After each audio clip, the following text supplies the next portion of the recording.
জামানা অনেক বদলেছে তবু দিন কেন বদলেনি, সীমানা অনেক বদলেছে তবু দেশ কেন বদলেনি। জামানা অনেক বদলেছে তবু দিন কেন বদলেনি, সীমানা অনেক বদলেছে তবু দেশ কেন বদলেনি। পতাকার রং বদলেছে তবু নীতি কেন বদলেনি, ক্ষমতার হাত বদলেছে তবু ভাগ্য যে বদলেনি। আওয়াজ করতে হবে ঠিক কিনা? পতাকার রং বদলেছে তবু নীতি কেন বদলেনি, ক্ষমতার হাত বদলেছে তবু ভাগ্য যে বদলেনি। বন্ধু বলো দিন বদলের দিন কি বন্ধু এখনো আসেনি, দিন বদলের দিন কি বন্ধু এখনো আসেনি। পোশাকটা বদলেছে তবু মন কেন বদলেনি, বয়সটা বদলেছে তবু চরিত্র বদলেনি।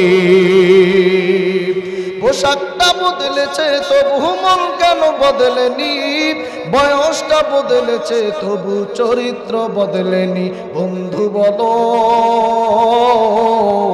দিন বদলের দিন কি বন্ধু এখনো আসেনি, দিন বদলের দিন কি বন্ধু এখনো আসেনি।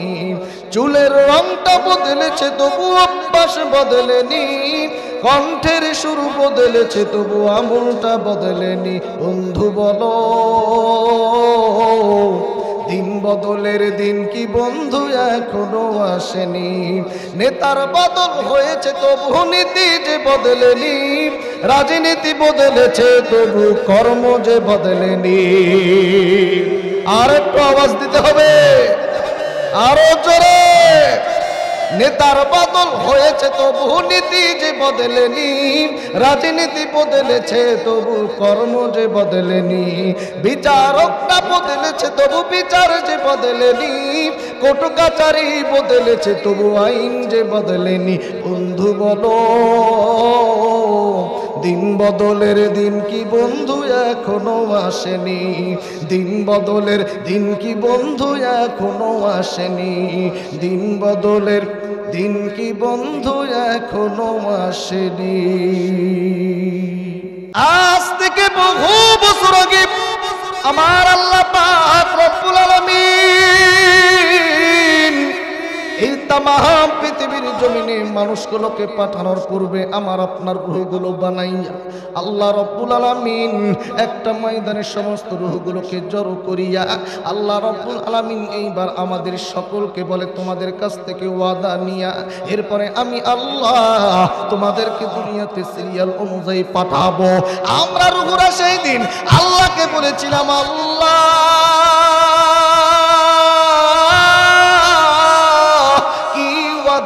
আল্লাহ আল্লাহ রাব্বুল আলামিন সেই দিন আমাদেরকে বলেছিলেন ওয়াযকুরু নি'মাতাল্লাহি আলাইকুম ওয়া মিসাকাহুল্লাযী ওয়াসাকাকুম বিহি ইয কুলতুম সামি'না ওয়া আতা'না ওয়াত্তাকুল্লাহা ইন্নাল্লাহা আলিমুন বিযাতিস সুদূর।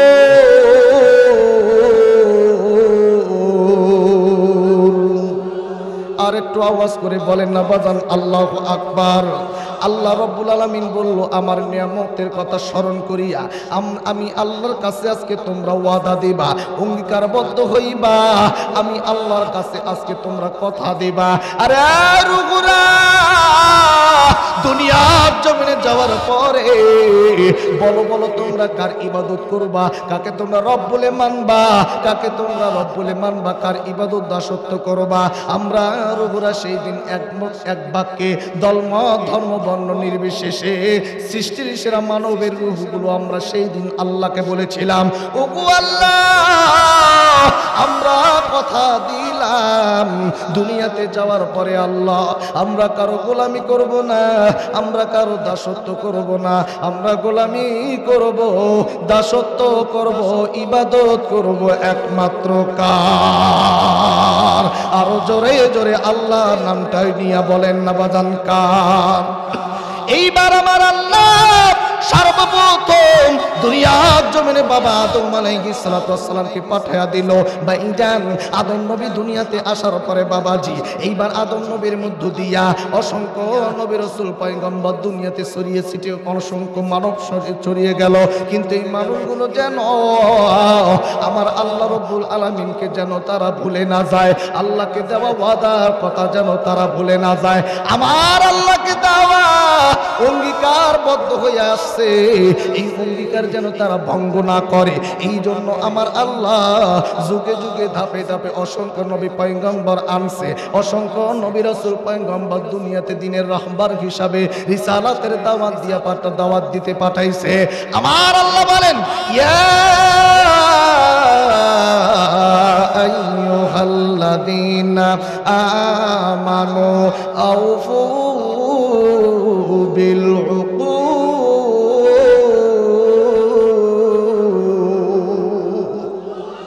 আর একটু জোরে বলেন না বাজান আল্লাহু আকবার। আমার আল্লাহ ডাক দিয়ে বলল তাম পৃথিবীর মানুষেরা আল্লাহর অঙ্গীকারবদ্ধ, আল্লাহ রাব্বুল আলামিনের কাছে যে অঙ্গীকার দিছ এই অঙ্গীকার পূর্ণ রাখার জন্য আমি আল্লাহ অসংখ্য নবী রাসূল পয়গম্বর দুনিয়াতে পাঠাইলাম। এইভাবে নবী রাসূল দুনিয়াতে আসতে আসতে লক্ষ লক্ষ নবী রাসূল পয়গম্বর আসতে আসতে একটা সময় ঈসা নবী পয়গম্বর চলে আসে। ঈসা নবী দুনিয়া থেকে বিদায় নেওয়ার পর আবার বহু বছর কোন নবী দুনিয়াতে নাই, কিন্তু বন্ধুরি 500 থেকে 550 বছর দুনিয়াতে আল্লাহর নবী পাঠান নাই। কিন্তু এই সময়টার মধ্যে দুনিয়ার জমিনের মানুষগুলো বড় বড় নবীবিহীন সমাজে থাকতে থাকতে এই মানুষগুলো আমার আল্লাহ রাব্বুল আলামিনকে ভুইলা আল্লাহর ইবাদত বাদ দিয়া দুনিয়ার নানান রকম সৃষ্টির ইবাদত পূজা তারা শুরু করে দেয়। নানান কিছুর ইবাদত পূজা করতে করতে এই মানুষগুলো একটা সময় আমার আল্লাহকে ভুলে যায়। আল্লাহওয়ালা মানুষগুলো আল্লাহকে ভুলে যায়, নবীওয়ালা মানুষগুলো নবীকে ভুলে যায়, কোরআনওয়ালা মানুষগুলো কোরআন থেকে দূরে সরে যায়, হাদিস কোরআন মারা মানুষগুলো গুমরাহির পথে চলে যায়, আলোর পথের মানুষগুলো অন্ধকার অসন্নর পথে চলে যায়, জান্নাতি মানুষগুলো জাহান্নামের দিকে চলে যায়। কিন্তু আমার আল্লাহ এই অসভ্য মানুষগুলোকে সভ্য বানাবার জন্য, আল্লাহ ভোলা মানুষগুলোকে আল্লাহ বলা করার জন্য, নবী ভোলা মানুষগুলোকে নবীমালা করার জন্য, কোরআন ভোলা মানুষগুলোকে কোরআনওয়ালা করার জন্য, দিনের পথ থেকে হারিয়ে যাওয়া মানুষগুলোকে দিনের পথে আনার জন্য, অন্ধকার অসন্নর পথে থাকার মানুষগুলোকে আলোর পথে সন্ধান দেওয়ার জন্য আমার আল্লাহ তামাম পৃথিবীর মানুষের হেদায়েতের জন্য দুইটা রহমত দুইটা নিয়ামত পাঠিয়ে দেন। আওয়াজ করে জবান খুলে বলেন সুবহানাল্লাহ। এক নম্বরে আমার আল্লাহ সর্বপ্রথম বিশ্বনবী মুহাম্মদ সাল্লাল্লাহু আলাইহি সাল্লামকে পাঠান। দ্বিতীয় নম্বরে নবীজির উপর ভালোবাসা মহব্বত করিয়া আমার আল্লাহ, দুই নম্বরে আল্লাহ মহব্বত করে ভালোবাসা পেয়ারা নবীজির প্রতি, মদিনার কামলিওয়ালার প্রতি আবার আল্লাহ রাব্বুল আলামিন আমার আল্লাহ রাব্বুল আলামিন নূর নামক 30 পারা কোরআন পাঠিয়ে দেন। জোরে কোন সুবহানাল্লাহ। আমার কপালের কাবা মক্কা শরীফ, দিলের কাবা মদিনায়, আমার কপালের কাবা মক্কা শরীফ, দিলের কাবা মদিনা, আশিক ভক্তের জানের টুকরা সোনার মদিনা। মদিনায় যাওয়ার আশা আছে? মদিনায় যাওয়ার আশা আছে? তাহলে তো আমার সাথে সবাই গভীর রাত আল্লাহ একদম নিকটবর্তী আমরা নবীর শানে মহব্বতে গানটা বলবো সবাই। আমার কপালের কাবা মক্কা শরীফ, দিলের কাবা মদিনায়, আমার কপালের কাবা মক্কা শরীফ, দিলের কাবা মদিনা, আশিক ভক্তের জানের টুকরা সোনার মদিনা, আশিক ভক্তের জানের টুকরা সোনার পাক মদিনার রওজার মাটি,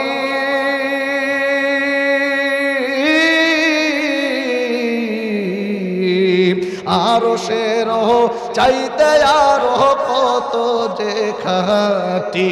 মারহাবা পাক মদিনার রওজার মাটি, আরশের চাইতে আরো কত যে খাটি। ওরে সেই রওজাতে উড়ে যেতে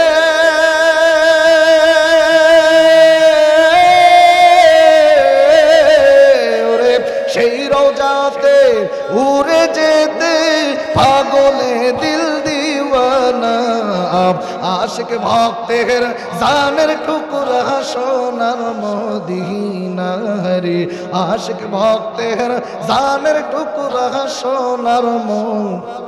আল্লাহ যেন আমাদেরকে মদিনায় কবুল করেন। জোরে কোন আমিন। আর একটু জোরে বলেন আমিন। আমার ভাইরা, আমার বন্ধুগণ, সেই পবিত্র কোরআনুল কারীম থেকে আমি আপনাদের সামনে মোহাব্বত করে ভালোবাসা, আমার ভাইরা, আমার বন্ধুগণ, পবিত্র কোরআনুল কারীম থেকে আমি আপনাদের সামনে একটি আয়াত তেলাওয়াত করেছি। আল্লাহ যদি তৌফিক দান করে এই আয়াতের উপর কিছু মেসেজ দিয়ে সংক্ষিপ্ত সময় শেষ করব। আমার তেলাওয়াত সূরাটি হচ্ছে সূরা নিসা। জোরে বলেন কি? জোরে বলেন কি? আওয়াজ করতে হবে কি? সূরা নিসা। নিসা অর্থ কি? নারী। আর একটু জোরে বলেন। নিসা অর্থ, অনেকে বলে ইসলামে নাকি নারীর মর্যাদা দেয়নি, অথচ আল্লাহ নারীদের নামে একটা সূরাই নাজিল করছে। সুবহানাল্লাহ বলেন। নিসা অর্থ নারী, আর নাস শব্দের অর্থ মানুষ। পবিত্র কোরআনুল কারীমের ৪ নম্বর সূরা সূরাতুন নিসা। এই সূরাতুন নিসার মধ্যে আল্লাহ পাক ১৭৬টি আয়াত নাজিল করেছেন। আমি এই ১৭৬টি আয়াতের মধ্য থেকে ৫৯ নম্বর আয়াতটি আপনাদের সামনে তেলাওয়াত করেছি। এই সূরাটি নাজিল হয় মদিনায়। কোথায়? জোরে বলেন কোথায়? সূরাটি নাজিল হয় দুইটি বিষয়ের উপর। ১ নম্বর বিষয় হচ্ছে নারী, এতিম, মিসকিন এবং বিবাহ। ২ নম্বর হচ্ছে এই সূরাটি নাজিল হয় কিছু কাফের এবং মুনাফিককে টার্গেট করে। আল্লাহ পাক এই দুটি বিষয়ের উপর এই সূরাটি নাজিল করেছেন। জোরে কান সুবহানাল্লাহ। এবার আসেন, আমি আপনাদের সামনে যে সূরাটি তেলাওয়াত, যে আয়াতটি তেলাওয়াত করেছি, আয়াতটিতে আল্লাহ কি বলছেন? আল্লাহ বলছেন, ইয়া আইয়ুহাল্লাযীনা আমানু, যারা ঈমান আনছো, আতিউল্লাহ ওয়া আতিউর রাসূল, তোমরা আল্লাহকে মানো। কাকে মানো? আল্লাহকে। ২ নাম্বার রাসূলকে মানো। ২ নাম্বার কাকে? রাসূলকে। ৩ নাম্বার তোমাদের মধ্যে যারা নেতা, উলিল আমর, তার ৩ নাম্বার তোমাদের মধ্যে কি? যারা নেতা। এখন আপনাদের কাছে প্রশ্ন, কোন নেতার কথা আল্লাহ বলছে? মদারু, কথা না, সুদারু না মোসারু? কোন নেতার কথা বলছে? নেতা তো তারাই। আজকে আমাদের বাংলাদেশে নেতার অভাব নাই। কথা বল না কে? নেতার গুতাগুতিতে সাধারণ জনগণের কাম সারা। কথা হয় না, জনগণের থেকে নেতাই বেশি। কথা কন না কে? কিন্তু আসল নেতার খুবই অভাব। কথা কন না কে? দেখলাম কত নেত্রী নেতা মিঠা মিঠা কইল কথা, দেখলাম কত নেত্রী নেতা মিঠা মিঠা কইল কথা। আছে না নাই?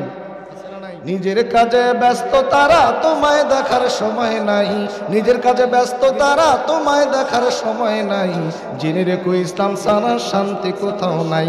আমার কৃষক ভাই, শ্রমিক ভাই, একটি কথা বইলা যাই, জেনে রেখো ইসলাম ছাড়া শান্তি কোথাও নাই। ঠিক কিনা বলেন? আচ্ছা, অসংখ্য নেতা, এই নেতাদের মধ্যে আসল নেতা কারা?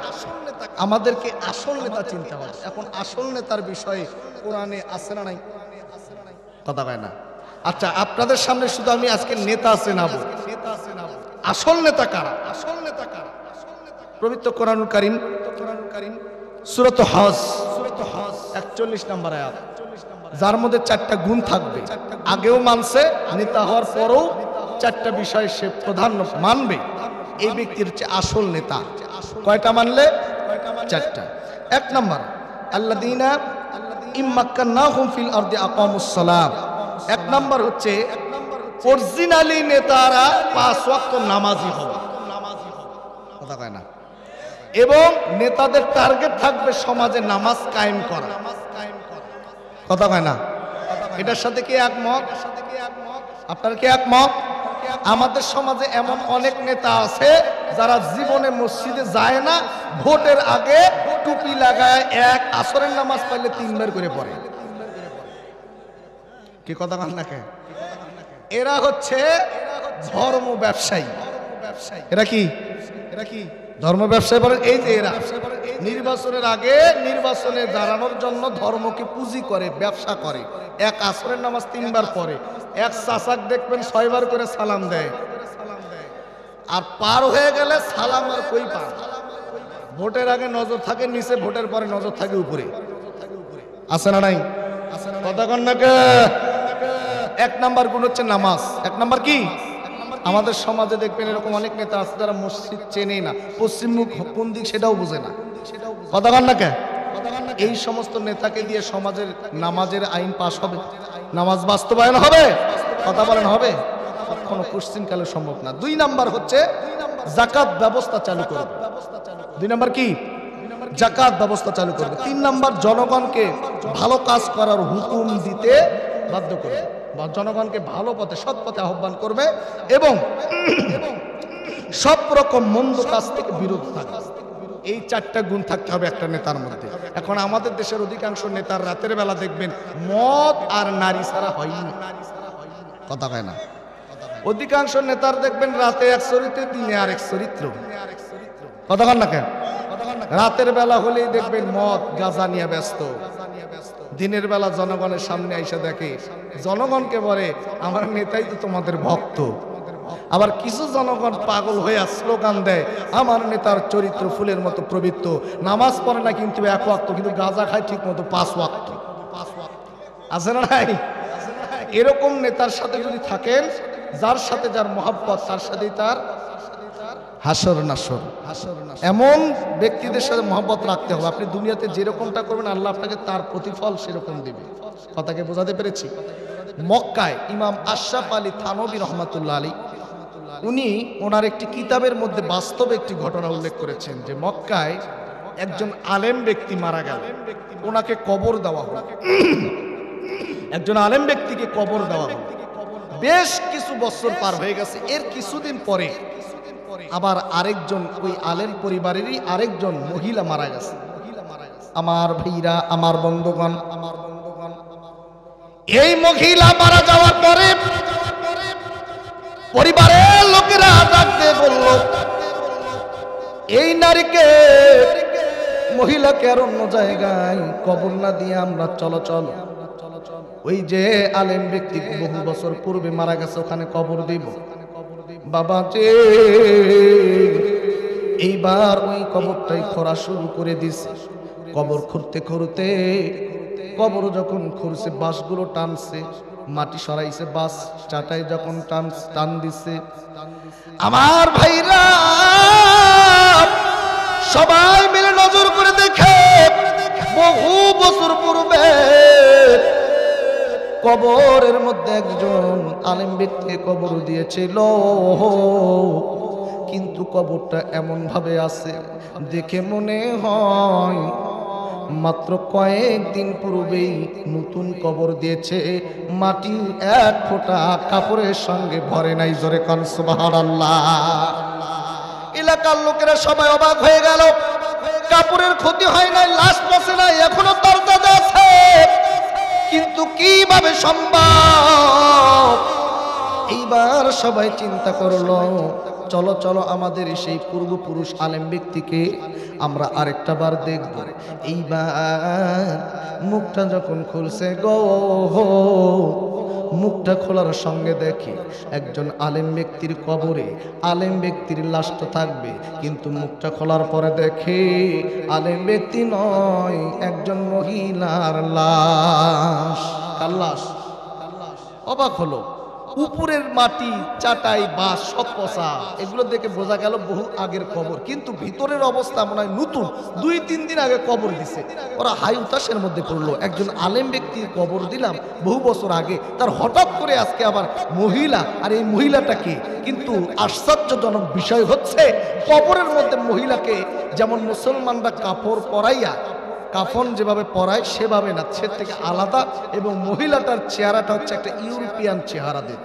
ইউরোপিয়ান মহিলা অবাক হয়ে গেল, কি রে আমরা কবর দিলাম কি, আর কবর থেকে হঠাৎ করে এমন লাশ বের হলো, কার লাশ, কোথায় বাড়ি? এই খবরটা মুহূর্তের মধ্যে পুরো এলাকার মধ্যে ছড়ায় গেল। এরই মধ্যে হজের মৌসুম চলছিল বন্ধু। একজন হাজী সাহেব হজ করার জন্য ইউরোপ থেকে আসছিল। এই হাজী সাহেবের কানেও চলে গেল একজন নাকি আলেম ব্যক্তির কবর থেকে হঠাৎ নতুন একটা লাশ বের হয়েছে, কিন্তু এই মহিলা কোনো আরবিয়ান না, এই মহিলা নাকি ইউরোপিয়ান।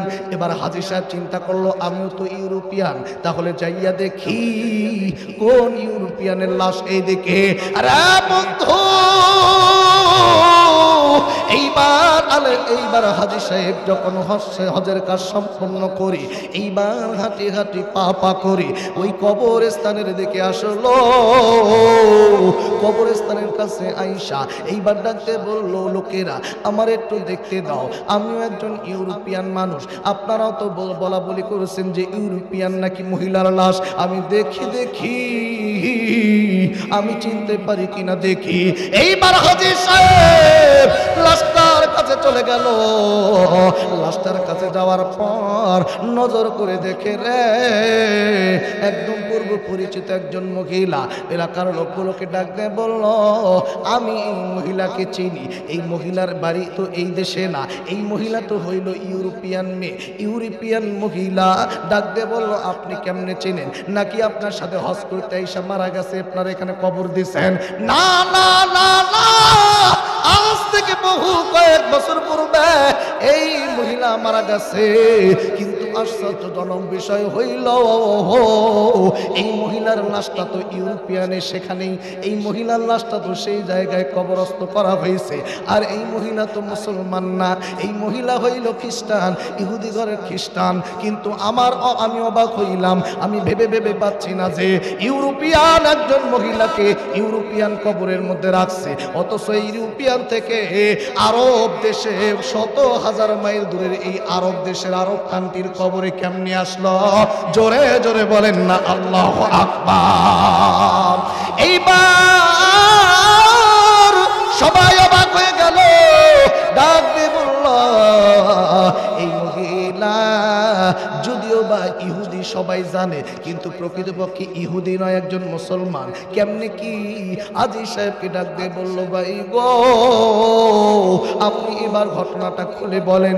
ডাক দিয়ে বলল, আমি বিগত কয়েক বছর পূর্বে এই যে মহিলা আপনাদের কবরে শুয়ে আছে, এই মহিলার পরিবারে আমি কাজকর্ম করতাম, আমি তাকে আরবি পড়াইতাম, আমি তাদের বাড়িতে কাজকর্ম করতাম, আমি তাদের বাড়িতেই থাকতাম, তাদের বাড়িতে দিন মজুরি কাজ করতাম।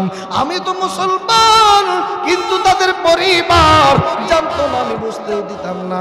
কিন্তু আমার কাজকর্ম দেইকা, আমার নবীর আদর্শ দেইকা, আমি আমার নবীজির সুন্নত মোতাবেক চলতাম, আমি আমার নবীজির সুন্নত তরিকায় চলতাম, আল্লাহর দেখানো পথে চলতাম, সৎ অসৎ ন্যায় অন্যায় এগুলো বেঁচে কেছে দেখে শুনে চলতাম। ও বন্ধুরে, এমন ভাবে চলতে চলতে এই কবরের এই মেয়েটা আমার বাড়িওয়ালার মেয়ে, অনেক ধনাত্ম পরিবারের মেয়ে, এই মেয়েটা একদিন আমাকে ডাক দিয়ে বলল, আপনাকে কিছু কথা বলতে চাই। আমি বললাম, কি বলবেন ম্যাডাম বলেন।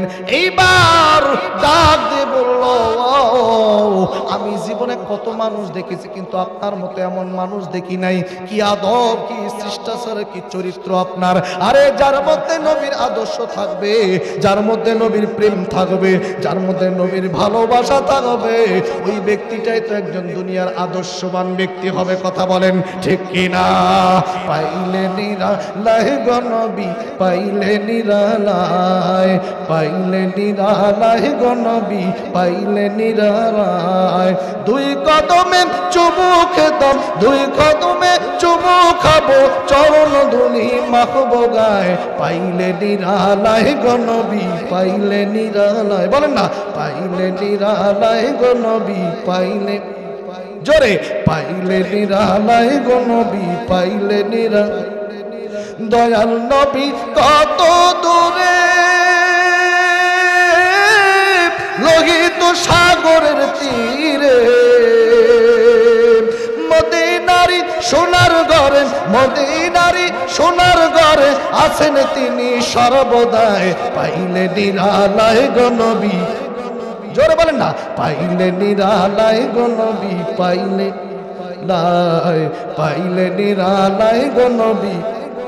দুই কদমে চুমু খাবো, দুই কদমে চুমু খাবো, ধুলি মাখ চরণ ধুলি মাখবো গায়ে, পাইলে নিরালায় গো নবী, পাইলে নিরালায়, পাইলে নিরালায় গো নবী, পাইলে নিরালায়। জোরে বলেন মারহাবা। এইবার ডাকতে বলল, আপনার মধ্যে এমন গুণ এমন বৈশিষ্ট্য কেমন করে আসলো? ডাকতে বললাম, ও আমার ম্যাডাম, আমি আপনাকে একটা গোপন কথা বলবো, কিন্তু আপনি কাউকে বলবেন না।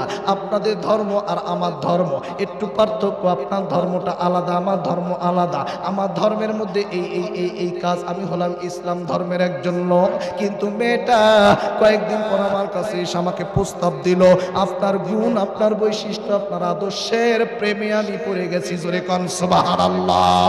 আরে বাজার, দুনিয়ার ভালোবাসা নয়, দুনিয়ার নষ্ট ফষ্ট আমি ভালোবাসা নয়, এটা হলো তার চরিত্রের প্রেমে পড়েছে। আমার বাংলাদেশে নবীর উম্মত বলে দাবি করে তাদের চরিত্রের যে সমস্যা, ইহুদি নাসারাও আজকে তাদের কাছে ফেল। কথা বলেন ঠিক কি না? নষ্টামি ফষ্টামি সমাজে আছে না নাই? কথা বলেন আছে না নাই? জেনা ব্যভিচার আছে না নাই? আর পরকিয়া তো নাই। হ্যাঁ, পরকিয়া আছে, আছে না নাই? এইগুলো হচ্ছে শয়তানি কাণ্ড, কর্মকাণ্ড। ইহুদি নাসারাও ফেল। ঠিক কিনা বলেন? প্রেম ভালোবাসা নষ্টামি ফষ্টামি আজকে সমাজগুলোকে ধ্বংস করে দিল। কথা বলেন ঠিক কিনা? এগুলো থেকে বেরিয়ে আসতে হবে। এক পর্যায়ে আমি আপনার চরিত্র প্রেমে পড়ে গেছি, আপনি আমাকে মুসলমান বানাই দেন।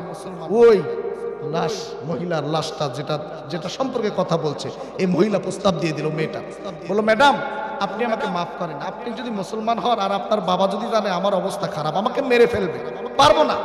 বললো, আমি কাউকে বলবো না, গোপন রাখবো, যতদিন আছি আপনাকে বিপদে ফেলবো না, আপনি আমাকে মুসলমান বানাই দেন। এইবার আমি তাকে মুসলমান বানাই দিলাম। মুসলমান হওয়ার পরে বেশ কয়েক বছর গেল, কিন্তু তার ভিতরে একটা রোগ, অসুস্থ, দুনিয়া থেকে বিদায় নিবে, অনেক টাকা পয়সা খরচ করেছে, কিন্তু কোনো লাভ হয় না। এক পর্যায়ে সে মারাই গেল। মারা যাওয়ার পরে তাকে কবরের মধ্যে রাখ, খ্রিস্টানদের তরিকা অনুযায়ী, তাদের ধর্ম অনুযায়ী তাকে দাফন করলো। কিন্তু আমি তো জানি এই মেয়েটা খ্রিস্টান নয়, এই মেয়েটা তো মুসলমান। আমি তাকে মুসলমান বানাইছি।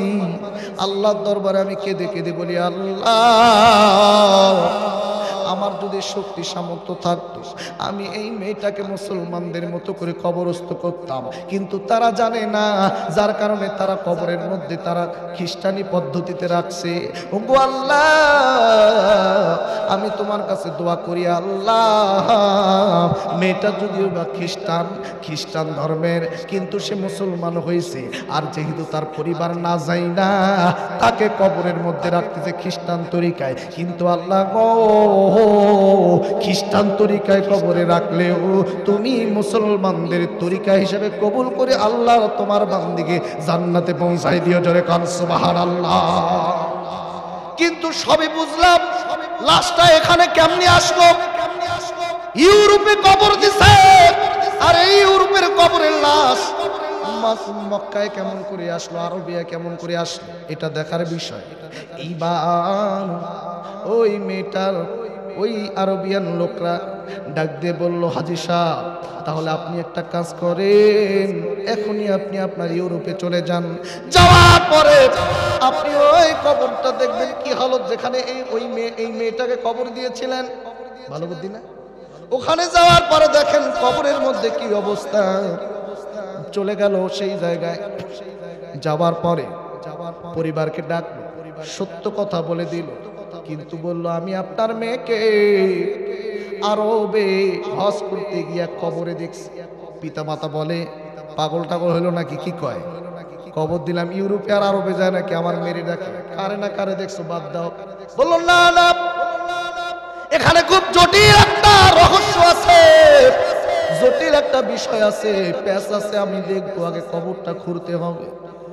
এবার হাজী সাহেবের কথায় সবাই মিলে সিদ্ধান্ত নিয়ে কবরটা খোঁড়া শুরু করে দিল। কবরটা যখন খুঁড়লো, নজর করে দেখে কবরের মধ্যে মেয়েটার লাশ তো নাই। খ্রিস্টান তরিকায় যেভাবে কবরে রাখছে সেইভাবে লাশটা নাই। মুসলমানদের যেমন তরিকা অনুযায়ী কবরে রাখে সেই রকম লাশ। মুক্তি কাপড়টা সরাইলো, সরাইয়া নজর করে দেখে এটা তো ওই আরবিয়ান আলেমের লাশ, খ্রিস্টানের কবরে। আল্লাহু আকবার! অবাক হয়ে গেল। এইবার হাজী সাহেব ডাক দিয়ে বলল আরবিয়ানদের কাছে, এই লোকটার পরিবারের কে কে আছে, তার বিবি কই? বিবির কাছে গেল, যাওয়ার পরে তাকে প্রশ্ন করলো, বলো বলো তোমার স্বামীর লাশ আরবে কবর দিলা, আরবে মাটি দিলা, আর তোমার স্বামীর লাশ ইউরোপিয়ান খ্রিস্টানের কবরে কেমনে গেল? শুনতে রাজি আছেন? মন করে ইউরোপিয়ান লাশ আরবে, আরবিয়ান লাশ ইউরোপে। 5-10 মিনিটের মধ্যে বলছি। তার পূর্বে বলতেছিলাম আমরা ইবাদত করব কার? তারপরে রাসূলের আনুগত্য করব এবং উলিল আম, সমাজে যারা আলেম ওলামা পীর মাশাই বুজুর্গানে দিন, আমরা এদের আমল করব। তো সূরাটির নাম বলেছিলাম সূরাতুন নিসা। নিসাও তো নারী। আল্লাহ নারীদের সম্পর্কে এই সূরায় বিস্তারিতভাবে আলোচনা করেছেন, তবে বিস্তারিত সময় নেই। আমি সংক্ষিপ্তভাবে নারীদের বিষয়ে একটা হাদিস শুধু বলতেছি। আমার মা বোনেরা খুব মনোযোগ দেন, খুব গুরুত্বপূর্ণ একটা হাদিস আপনাদেরকে বলছি। বিশ্বনবী মুহাম্মদ সাল্লাল্লাহু আলাইহি ওয়াসাল্লাম একদিন আম্মাজান হযরত আয়েশা সিদ্দিকা রাদিয়াল্লাহু তাআলা আনহার এই যে উরুতে বিশ্বনবী মুহাম্মদ সাল্লাল্লাহু আলাইহি ওয়াসাল্লাম বসে আছেন, আর আম্মাজান আয়েশা বিশ্বনবীজির এই উরু মুবারকের মাথা দিয়ে মানে বিশ্বনবীজির দিকে নজর দিয়ে আছে। নবীজি ডাক দিয়ে বলে, আয়েশা কি দেখো? আয়েশা রাদিয়াল্লাহু তাআলা আনহা বলেন, নবী গো, আপনার নূর মাখা নুরানি চেহারাটা দেখি। আপনার চেহারা যতক্ষণ দেখি ততক্ষণ দুনিয়ার সব কিছু ভুলে যাই। জোরে কয় না সুবহানাল্লাহ। এইবার আম্মাজান হযরতে আয়েশা সিদ্দিকা রাদিয়াল্লাহু তাআলা আনহা ডাক দিয়ে বলল, নবী গো, ইয়া রাসূলুল্লাহ, ইয়া হাবিবাল্লাহ, আমি আপনাকে একটা প্রশ্ন করব নবীজি, আপনি মেহেরবানি করি আমাকে প্রশ্নের জবাবটা দিবেন। আল্লাহ নবী ডাক দিয়ে বলল, আয়েশারে কি প্রশ্ন করবা করো। এবার আম্মাজান আয়েশা ডাক দিয়ে বলল, আপনি মিরাজে গিয়েছেন, যাওয়ার পরে তো জান্নাত দেখছেন, জাহান্নাম দেখছেন। ওগো নবীজি, আপনার কাছে আমার একটা প্রশ্ন, জাহান্নামে নারীদের বিষয়ে আপনি এমন কোন বিষয় দেখেছেন যা এখনো আমাকে বলেন নাই? নবীজি মেহেরবানি করে আপনি একটু আমাকে বলবেন জাহান্নামের নারীদের অবস্থা কিরকম দেখেছেন। এমন প্রশ্ন করাতে আল্লাহর নবীজি এইবার দুটি চোখের পানি ছেড়ে দিয়ে কান্না শুরু করে দেয়। আল্লাহর নবীজির চোখের পানি আম্মাজান আয়েশা রাদিয়াল্লাহু তাআলা আনহার গাল মুবারকে, কপাল মুবারকে পড়তেছে। আম্মাজান বিশ্ব নবীজির চোখের দিকে নজর দিয়া দেখলি নবীজি কান্দে। আম্মাজান এবার উঠে বসে বলে, নবী গো, ইয়া রাসূলুল্লাহ, ইয়া হাবিবাল্লাহ, আপনাকে কি কোনো বড় ধরনের কষ্ট দিয়ে ফেললাম? আমি তো আপনাকে অন্য কিছু বলি নাই, শুধুমাত্র জাহান্নামের নারীদের অবস্থা বলতে বলেছিলাম, কিন্তু আপনি কান্না করছেন, না জানি কোনো বেয়াদবি কোনো ভুল করে ফেললাম। আল্লাহ নবীজি ডাকতে বলে, আয়েশা রে, এমন কোনো ভুল করো নাই, কিন্তু তুমি আমাকে এমন একটা ঘটনা, এমন একটা সময় মুহূর্তের কথা মনে করাই দিলা, আমি আমার চোখের পানি ধরে রাখতে পারলাম না রে আয়েশা। হাদিসটি বুখারীর বর্ণনায় এসেছে। আম্মাজান ডাক দিয়ে বলল, কি ঘটনা? এইবার নবীজি ডাক দিয়ে বলল, আয়েশা রে, আমি যখন আল্লাহর দিদারের জন্য আমি যখন আরশে আজিম পর্যন্ত গেলাম, আল্লাহর সঙ্গে দিদার করলাম, আল্লাহ রাব্বুল আলামিন আমাকে জান্নাত জাহান্নাম ঘুরে ঘুরে দেখার জন্য বলল। আমি জান্নাত দেখলাম, নাজ নিয়ামত দেখলাম, এরপর জাহান্নাম ঘুরে ঘুরে দেখতেছি। কিন্তু জাহান্নামের দিকে যখন গেলাম, জাহান্নামের দিকে যাইয়া নজর করে দেখি আল্লাহ জাহান্নামটা সাজাইছে পুরুষদের থেকে নারীদের সংখ্যা জাহান্নামে বেশি। কাদের সংখ্যা? কথা কার বলেন? কাদের সংখ্যা? পুরুষদের থেকে নারীদের সংখ্যা বেশি। আর এর মধ্যে কিছু কিছু নারীদের শাস্তি সম্পর্কে আমি যখন দেখলাম আমার মনটারে আমি স্থির রাখতে পারলাম না। কিছু নারীর শাস্তির অবস্থা দেখে আমি বেহুশ হয়ে যাইতে লাগলাম, চোখের পানি আটকাতে পারলাম না। আয়েশা রে, আমি প্রথম নাম্বারে নজর করে দেখি কিছু সংখ্যক নারীদেরকে চুলগুলো উপরের দিকে ঝুলাইয়া উলঙ্গ অবস্থায় তাদেরকে ঝুলাইয়া রাইখা নিচের দিক থেকে দাউ দাউ করে আগুন জ্বালাইছে। আয়েশা রে, দুনিয়ার কোনো সাধারণ আগুন নয়, জাহান্নামের আগুন দুনিয়ার থেকে কত হাজার লক্ষ কোটি গুণ তাপমাত্রা আগুন। এই আগুন দিয়ে নারীদেরকে ঝুলাইয়া ঝুলাইয়া পুড়তেছে। বন্ধুরে, আবার দুনিয়ার একটু ভাবে দেখি কিছু সংখ্যক নারীদেরকে বিশাল বড় বড় পাথরের উপর শুয়াইয়া, চিত করে শুয়াইয়া উপর থেকে আরো বিশাল বড় পাথর দিয়া মঞ্জরে চাপ পারে, নারীদের কলিজা সুদ্ধা বের হইয়া যায়। আমি আমার দৃশ্য দেখিয়া আমি নিজেকে স্থির রাখতে পারলাম না। আর এক শ্রেণীর নারীদেরকে দেখলাম রে আয়েশা, ভয়ঙ্কর ভাবে তাদেরকে শাস্তি দেওয়া হচ্ছে। আমি দেখি নারীদেরকে তাদের স্তনের মধ্যে বড় বড় বর্শি বাজাইয়া তাদেরকে টেনে টেনে জাহান্নামের দিকে নিচ্ছে। কিন্তু যেই পাশ দিয়া নিচ্ছে ওই জায়গায় বড় বড় হান তুরা পেরাক বড় বড় হান করা, ওইটার উপর দিয়ে যখন নেয় ওই সমস্ত নারীদের গায়ের চামড়া, রক্ত, গোশত, হাড্ডি পর্যন্ত ওই চামড়াগুলো, গোশতগুলো পেরাকের মধ্যে আটকা আটকা থাকে। আমি জিব্রাইলকে ডাক দিয়ে বললাম, জিব্রাইল, ও জিব্রাইল, আমি তোমার কাছে জানতে চাই এরা কোন নারী গো যাদেরকে জাহান্নামে এমন শাস্তি দেওয়া হচ্ছে। জিব্রাইল ডাক দিয়ে বলল, নবী গো, ইয়া রাসূলুল্লাহ, ইয়া হাবিবাল্লাহ, আমি অবশ্যই আপনাকে বলছি এরা কোন ধরনের নারী। এরা দুনিয়ার ওই সমস্ত নারী 6টা পাপ বেশি করেছিল, 6টা পাপ করার কারণে নারীরা সব থেকে বেশি জাহান্নামে যাবে। এরে বন্ধু, আওয়াজ করে বলেন না কয়টা পাপ করার জন্য নারীরা বেশি জাহান্নামে যাবে? আর একটু জোরে বলেন কয়টা? আরে মা বোনেরা, ও পর্দার আড়ালের মায়েরা, এখান থেকে সন্ধ্যা থেকে পর্যন্ত প্রায় 15-20 জন বক্তা আলোচনা করেছে। আমার মা বোনেরা পুরুষদের থেকে 3-4 গুণ বেশি এসেছে। কোন বক্তা হয়তো স্মরণে ছিল না, হয়তো সময়ের অভাবে নারীদের বিষয়ে কিছু বলতে পারে নাই। এই জন্য আমি ফিনিশিং হিসাবে নারীদের একটা হাদিস বলে শেষ করছি। মা গো, একটু কানটা খাড়া করে শোনো গো মা, কারণ দুনিয়াতে তোমাদেরকে আগে ভালো হওয়া লাগবে। নারীরা ভালো হইলে দেশ ভালো হবে, নারীরা ভালো হলে সমাজ ভালো হবে, নারীরা ভালো হলে ঘরগুলো, সংসারগুলো ভালো হবে। দেখবেন যত ভেজাল আজকে নারীদের মধ্যেই পাওয়া যায়। কথা বলেন ঠিক কিনা? ঝগড়াঝাটি বাজছে, দেখবেন পুরুষ নাই নারী দিয়ে ভরা। মার্কেটে যাবেন পুরুষ নাই নারী দিয়ে ভরা, বাজারে যাবেন নারী দিয়ে ভরা, মেলায় যাবেন সেখানেও নারী, আবার পূজা দেখতে যায় সেখানেও নারী। আরে ভাই কথা বলেন না কেন? দেখবেন স্বামীর সাথে ঝগড়া করতেছে, অধিকাংশ সংসারের ঝগড়ার মধ্যে দেখবেন দোষটা বেশি নারীর পাওয়া যায়। কথা বলেন ঠিক কিনা?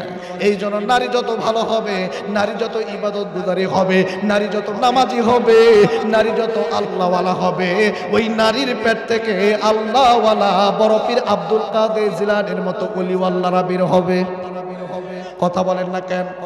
আর নারী যত খারাপ হবে, নারীর পেট যত খারাপ হবে, নারীর আখলাক চরিত্র যত খারাপ হবে, ওই সমস্ত নারীদের গর্ভ থেকে বড় বড় কুলাঙ্গার, চোর, ডাকাত, বদমাইশ, টেন্ডার বাচ্চা দাবাজরা জন্ম নিবে। কথা বলেন না কেন? একজন নারী যদি হয় ডিজিটাল, কোনোদিন পর্দা করে না, কোনোদিন পর্দার আড়ালে থাকে না, কয় পুরুষের সঙ্গে দেখা সাক্ষাৎ মেলামেশা, গল্প গুজব করে, কোরআন হাদিস মানে না, এরকম নারীর পেট থেকে কোনোদিন আল্লাহওয়ালা জন্ম নিবে না। কথা বল না কেন? এ বন্ধু খুব মনোযোগ দেন বাজান গো, আমার ভাইরা, আমার বন্ধুগণ, এবার খুব মনোযোগ দিয়ে শোনেন। আল্লাহর নবী যে ডাক দিয়ে বলল কি কি কারণে এই নারীদের এমন অবস্থা, এমন শাস্তি দেওয়া হচ্ছে। এইবার জিব্রাইল বলল 6টা কারণে। একটু আওয়াজ করে বলেন কয়টা কারণে? আর একটু জোরে বলেন। 1 নাম্বার, জিব্রাইল এবার ডাক দিয়ে বলল, নবী গো,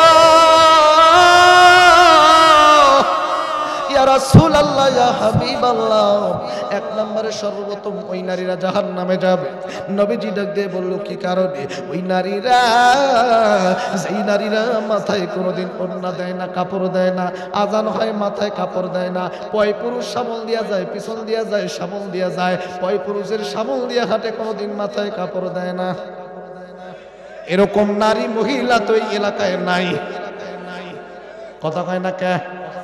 আজ থেকে এই যে আমার চাচা আছেন না, সভাপতি সাহেব, আপনি যখন 30-40 বছর পূর্বে সভাপতি সাহেব বলতে পারবে, নারীরা যখন রাস্তা দিয়ে হাঁটছে আর যখন ময়মুরব্বী নামাজি যুবক মানুষ আসছে, তখন মহিলারা বড় করে ঘন্টা দিয়ে গাছের আড়াল হয়েছে, পুরুষ চলে গেছে, তারপর গেছে।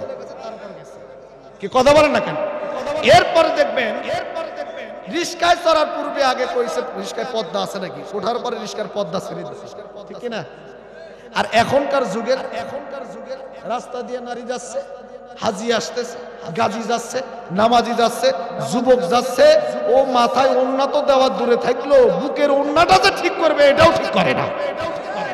ঠিক কিনা বলেন? আগের কালে আম্মাজানদের গর্ভ থেকে বড় বড় ওলিওয়াল্লাহ হয়েছে, আর এখনকার মহিলাদের পেট থেকে বদমাইশ। ঠিক কিনা বলেন? এই জন্য যারা পুরুষ আছেন আপনাদেরকে বলবো, স্ত্রী রাগ করলে চুপ থাকতে হবে। পারবেন না? কথা কয় না, সবাই কথা কয় না, কারণ সবাই পারবে না, কারণ কথা কইলেই মাল খাজা মেরে শুরু, এই জন্য কথা কইতে চাচ্ছেন। আজকে থেকে স্ত্রীর রাগ হলে আপনারা চুপ থাকবেন, পারবেন না? আর মা বোন যারা আছেন, মা বোনদেরকে বলছি, স্বামী রাগ হলে চুপা চালানো যাবে না, একদম চুপ থাকবেন, সরে যাবেন। কিছুক্ষণ পরে দেখবেন আপনাকে হাজার বকা দেখ, ঝাড়ি দেখ, গোসা হোক, কিছু হোক, কিছুক্ষণ পরে দেখবেন স্বামীর রাগও শেষ, আপনাকে ডাকবে, সোনামণি আসো। কি কথা না কে? হ্যাঁ, এটাই হচ্ছে সুন্নতি কায়দা, মানবেন। 3 নম্বর হচ্ছে ওই নারী, যে নারী বিবাহিত হওয়ার পর পুরুষের সাথে দেখা সাক্ষাৎ রং ঢং করে বেড়ায়। কথা কয় না? আছে না এরকম? কিছু কিছু নারী আছে, সবাই না, কিছু কিছু আছে, স্বামী রাইখা যায় ঢাকায়, বিদেশে কষ্ট করে মাস গেলে টাকা পাঠায়, আর এই টাকা দিয়ে পরপুরুষের সাথে ফুটানি করে বেড়ায়। কথা বলেন ঠিক কিনা? এরকম নারী আছে না নাই? ওই জন্য শিল্পী শরীর, মানে এক শিল্পী বলছিল, বউ সারিয়া কেউ বিদেশ যায় না, ফিরে আইসা বউ আর খুঁজে পাবা না। কথা কেন? এটা ঠিক না, সবাই না, কিছু কিছু নারীরা এরকম আছে। আর এই নারীরা শ্বশুর শাশুড়ি আছে ঠিকই, কিন্তু দেখবেন শ্বশুর শাশুড়িকে তারা মানে না, দামি দেয় না, শ্বশুর শাশুড়ির কথা বলে শোনেই না। আর অনেক ঘরে দেখবেন শ্বশুর আর শাশুড়ি, শাশুড়ি আর বউ, বউ আর শাশুড়ি সম্পর্কটা দেখবেন সাপ আর বেজির মতো। কথা বল না কেন? কেউ কাউরে সহ্য করতে পারে না, বউ শাশুড়ি, শাশুড়ি বউ, কেউ কাউরে সহ্য করতে পারে না, আছে না নাই? অথচ শাশুড়িদেরকে বলবো, বউদেরকে নিজের চোখে দেখেন, নিজের মেয়ের মতো করে দেখেন, আর বউদেরকে বলবো শাশুড়িদেরকে নিজের মায়ের মতো দেখেন, কোনো অশান্তি থাকবে না। ঠিক কিনা বলেন? এইবার 4 নম্বরে ওই নারীরা জাহান্নামে বেশি যাবে। 4 নম্বর যে পাপটা করার কারণে নারী জাহান্নামে যাবে, এটা হইল নারীরা অপবিত্র থাকে, অপবিত্র থাকতে পছন্দ করে। অনেক নারী আছে আমার ভাইরা নাপাক হওয়ার পরে পবিত্র হতে চায় না, দেরি করে, অপবিত্র অবস্থায় সাংসারিক কাজ করে, রান্না বান্নার কাজ করে, আছে না নাই? এই সমস্ত নারীরা জাহান্নামে যাবে। নারীদেরকে বলবো অপবিত্র থাকা যাবে না, পবিত্র হতে হবে। তবে তাদের নির্ধারিত যে মাসে আল্লাহ রাব্বুল আলামিন যে আল্লাহ রাব্বুল আলামিন যে বিধান দিয়েছে এর বাহিরের কথা বলছি। 5 নম্বরে ওই নারী জাহান্নামে যাওয়ার 5 নম্বর কারণ হইল, সেই নারীরা সব সময় দেখবেন 2টা কাজ বেশি করে। 1 নম্বর মিথ্যা কথা, আর একটা হইল গীবত করে বেড়ায়। আছে না নাই বলেন? মিথ্যা কথা বলে আর গীবত করে। অনেক নারীদের আছে দেখবেন, গীবত না করলে আর মিথ্যা কথা না বললে পেটের ভাত হজমই হয় না, আছে না নাই? আবার দেখবেন অনেক নারী আছে দেখবেন, স্বামীর সাথে যদি একটু ঝগড়াঝাটি বাজে, ওই নারী বাইরে যায়, অন্য অন্য মানুষদেরকে, স্বামী স্ত্রীর যত এহকাল পরকালের কথা আছে, গোপন কথা সব ফ্লাশ করে দেয়। এ জাতের নারী আছে না নাই? আবার এ জাতের কিছু পুরুষও আছে, ঘরের কথা বাইরে কয়। কয় না কে? ঘরের কথা বাইরে কয়, ঘরে ঝগড়া করে, বউয়ের সাথে অনেকে আছে পারে না, হোটেলে যায় দেখবেন হোটেলের চেয়ারের উপর রাগ ঝাড়ে। কথা কয় না কে? আছে না? এটা করা যাবে না।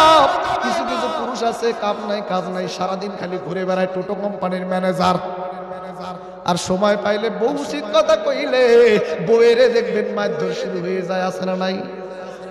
কথা পায় না। এরকম জাওয়ানি আছে না নাই? চায়ের হোস্টেলে যায় বসে চা খায়, আর দেখবেন খালি সমালোচনা নিয়ে ব্যস্ত, গীবত নিয়ে ব্যস্ত। আছে না নাই? এই জন্য আমি বলেছি গ্রামের এই চায়ের হোস্টেলগুলো হলো স্থানীয় মুরব্বী, স্থানীয় বুদ্ধিজীবীদের সংসদ ভবন। কি বললাম? সংসদ। যত পেশাল আছে মানে আয়ো বায়ো পেশাল সব দেবেন ওই যে চায়ের হোস্টেলে যায় সারাদিন। কথা কয় না? কথা কয় না? আবার কিছু কিছু ব্যক্তি আছে নামাজ ঠিকই পড়ে, কিন্তু নামাজ পড়ে যায় দেখবেন হোটেলে বসে গীবত শুনে। কথা কয় না? তো কি লাভ হলো? যুগের পর যুগ নামাজ পড়তেছে, যুগের পর যুগ দেখবেন নামাজ পড়ে, জিকির আজকার করে, আবার হজ করে আসছে, কিন্তু গীবতের মহাপাকশ। কথা কয় না? অনেক হাজি আছে হজ করে আসে, হজ করে, কিন্তু সুদের ব্যবসা ছাড়তে পারে না। কথা কন না কেন? তুমি হজ করিয়া করবা কি, নামাজ পড়িয়া করবা কি, অন্তরেতে থাকে যদি তোমার ভরা শয়তানি। আছে না নাই? নামাজ দিয়া হজ দিয়া কি হবে যদি অন্তরটা পরিষ্কার না করতে পারি? কথা কন না কে ভাই? অন্তরটা পরিষ্কার করা লাগবে না? ক্লিয়ার করা লাগবে না? অন্তর পরিষ্কার করেন, নামাজ পড়েন, নামাজের পাশাপাশি অন্তর ক্লিয়ার করেন। এত দুঃখ রাখবো কোথায়, রাখার জায়গা নাই ভাইরে, এত দুঃখ রাখবো কোথায়, রাখার জায়গা নাই, আমাদের কপালেতে শান্তি বুঝি নাই। 5 ওয়াক্ত নামাজ পড়ে কপালে তার দাগ, মক্কায় যায় না বের আগে লাগায় হাজি সাহেব। চায়ের হোটেলে বসে হাজি টেলিভিশন চায়। আছে না নাই? চায়ের দোকানে বসে নামাজি টেলিভিশন চায়, আবার হিন্দি গানের তালে তালে পা দুটি নাচায়। সুদে ঘুষে জীবন কাটে, করে দুর্নীতি, এমন লোক হয় যদি মসজিদের সভাপতি। ঠিক কিনা বলে? সুদের মহাজন মসজিদ মাদ্রাসার সভাপতি, সেক্রেটারি। আছে না নাই? এগুলো থেকে বেরিয়ে আসতে হবে প্লিজ। সুদখোর ঘুষখোরকে মসজিদ কমিটির স্থান আর দেওয়া যাবে যাবে না। কোন সুদখোর ঘুষখোরকে দেওয়া যাবে না। যদি সুদখোর ঘুষখোর থাকেন আল্লাহর রাস্তে ছেড়ে দেন। ইয়া আইয়ুহাল্লাযীনা আমানুত্তাকুল্লাহা ওয়া দারু মা বাকিয়া মিনার রিবা। যদি মুমিন হতে চান তাহলে রিবা হচ্ছে সুদ। রিবা সুদের আরবি শব্দ কি? রিবা। এই রিবা ছেড়ে দেন, সুদ ছেড়ে দেন যদি প্রকৃতপক্ষে ঈমানদার মুমিন হতে চান। গেল 5 নাম্বার। 6 নাম্বার হচ্ছে ওই নারী জাহান্নামে বেশি যাবে যেই নারী অন্যের সুদ দেখে হিংসার আগুনে জ্বলে পুড়ে সারকার হয়, অন্যের ভালো দেখতে পারে না। কথা কয় না? কিরে ওই এত ভালো, ও এত উন্নতির দিকে যাচ্ছে, ও এত সুন্দর বিল্ডিং দিচ্ছে, বাড়ি দিচ্ছে, ওই দিকে দিচ্ছে। কিরে ও এত সুন্দর কানের দুল গলার হার পরছে। এই যে হিংসা, এই হিংসার কারণে অধিকাংশ নারীরা জাহান্নামে যাবে। কথা বলেন না কেন? আমার ভাইরা বন্ধুরা, এই নবীজি ডাক দিয়ে বলল, জিবরাইল কোন নারীরা তাহলে জান্নাতে যেতে পারবে, কোন কোন আমল করার কারণে? এইবার আমার ভাইরা, আমার বন্ধুগণ, জিবরাইল বলল নারীরা যদি 4টা আমল করতে পারে ওই নারীরা সরাসরি আল্লাহর জান্নাতে যাবে। জোরে কোন সুবহানাল্লাহ। কয়টা আমল? আর একটু জোরে বলেন কয়টা? 1 নাম্বার হলো নামাজ, 2 নাম্বার হলো রোজা, 3 নাম্বার হলো পর্দা, 4 নাম্বার হলো স্বামীর খেদমত। এই 4টা আমল যদি কোনো নারী করে লাম তাদখুলুল জান্নাতা বিসালাম, ওই নারী হাসতে হাসতে আল্লাহ তাআলার জান্নাতে প্রবেশ করবে। জোরে কর সুবহানাল্লাহ। এ বন্ধু বাবাজি, আসুন গভীর রাত, আমরা একদম শেষ পর্যায়ে চলে আসছি গো। আল্লাহ একদম নিকটবর্তী চলে আসছে। আপনারা হয়তো জানেন না আপনার এত নিকটবর্তী আসছে। আপনি মন খুলে আজকে দোয়া করবেন, আল্লাহ তাআলার দরবারে দোয়া করবেন প্রাণ খুলে মন খুলে। আল্লাহ আপনার দোয়া আজকে কবুল করে নেবে। এখানে যারা বসে আছেন অনেকের কিন্তু মা নাই, অনেকের বাবা নাই, কবরে চলে গেছে। মা বাবার রূহগুলো আপনার দিকে তাকায় আছে। আরে সন্তান, আমার জন্য একটু দোয়া কর, আমার জন্য একটু আল্লাহর দরবারে মাপ চা। মা বাবা যাদের কবরে গেছে তাদের জন্য দোয়া হবে, এলাকাবাসীর জন্য দোয়া হবে, এলাকায় যেন আল্লাহর রহমত বরকত বর্ষিত হয় সেই উপলক্ষ দোয়া হবে। গোটা এলাকার মাটি নিচে যত মুর্দা আছে সবার জন্য দোয়া হবে।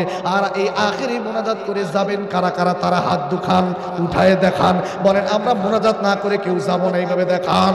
ও গো আল্লাহ, এই যে দেখো এতগুলো হাত উঠে গেছে, আল্লাহ তুমি এই হাতগুলো কবুল করে নিও, জোরে বলেন আমিন। আল্লাহকে কথা দিছেন মোনাজাতের আগে কেউ উঠবেন না, উঠলে কিন্তু মুনাফিক হয়ে যাবেন। আল্লাহকে কথা দিছেন, ওয়াদা করছেন। এইবার আমার ভাইরা শোনেন, আমরা গভীর রাত্রে আল্লাহর দরবারে মাপ চাবো, দোয়া করব। আমাদের জীবনের যত গুনাহ আছে আজকে আমরা আল্লাহর কাছে মাপ চাবো যে আল্লাহ যেন গুনাহ মাফ করে দেয়। এখানে যারা বসে আছেন আমি জানি না, এখানে হয়তো অনেকে ঋণগ্রস্ততার মধ্যে পড়ে আছেন, অনেকে আছেন বিপদগামী, অনেকে আছেন নানান সমস্যার মধ্যে। এরে বন্ধু, গভীর রাত আল্লাহ দোয়া ফেরত দিবে না।